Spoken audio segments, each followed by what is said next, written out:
Banshee Pro 200 2018. It's not really a review, just a first look. I know it's not put up brilliantly, you'll have to forgive me for that, but I just wanted to give a quick show of what it looks like. I think from what I can understand, there's two differences from the Pro to the 2017 model. It's still got the two openings, which I'll show you in a minute. But I believe the two main differences are the poles. Is a Yuan don't know if you can read that, but they're a Yunnan aluminium pole, and they're supposed to be a lot better. I guess they're lighter and more robust, etc. And the other change that I know of is that the fly sheet is 6,000 hydrostatic head instead of whatever it was last year. So it's pretty much the same tent. I believe the weight is 2.4 kilograms all in, so it's pretty similar, I would imagine. Like I say, you got your two openings, and here we are with the zip open. Now look inside. I think another difference is that the ones I've seen on YouTube have got an orange inner. This has got it's like a silvery grey. Incidentally, this is a footprint that you buy separately. This isn't part of the tent. I think this was about £20, and obviously you put this down first before you lay your tent out on it, just to protect the base of your tent. Probably give it a bit more water resistancy as well. So you got your gap in the side. I haven't put the footprint, I haven't connected it up properly before I get all the comments. But this is the first time I've put this tent up, so we have a look inside. And this, if you've seen inside the other Banshees, you'll see it's very similar, other than it looks white in here, but it's a silvery grey colour. You've got your compartment at the end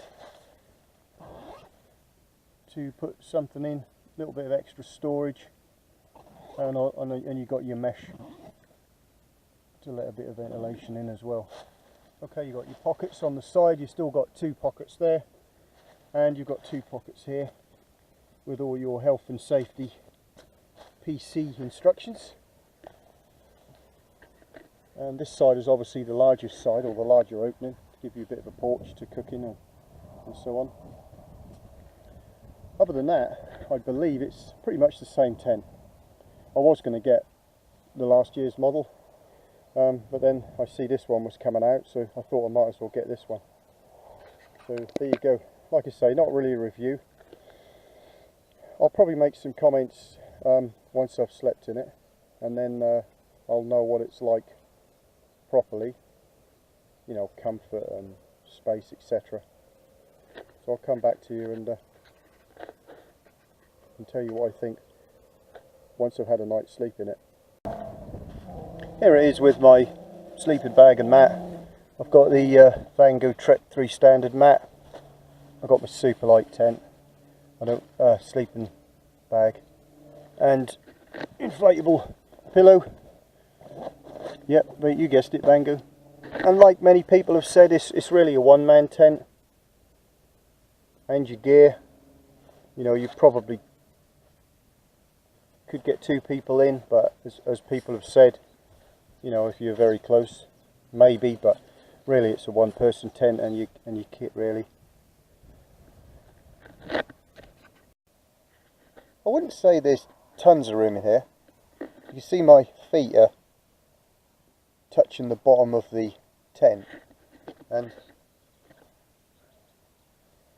there is a bit of headroom still. I'm 6 foot tall, 181 centimeters, but if I come up here, if I move up so my feet aren't touching the bottom of the tent, now you know, I can just about get my head down, but it's right up against this inner, and really it wants something here so that the inner can actually go up and fix it to the outer, some kind of loop, because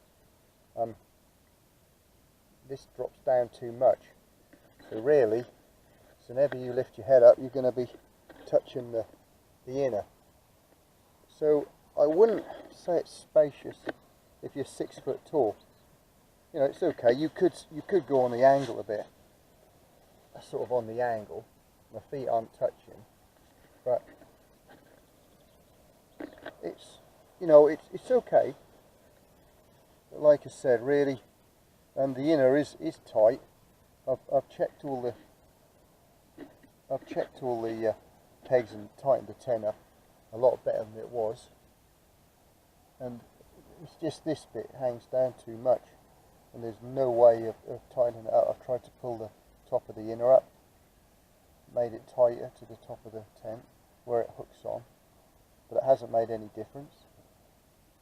But that's what it needs. It needs some kind of loop here going to the outer tent, and that would be a lot better. But other than that, you know, it's still got, you can see I've got my bag, and you've got plenty of space on the side. But again, it's okay. It's not really a complaint. I mean, I think I'll get used to it, but it's just not really, like I said, if my feet now aren't touching the bottom of the tent, and now, you know, my head is here, and it's not touching the liner, but it'd be better if this went up a bit, because it's hanging down.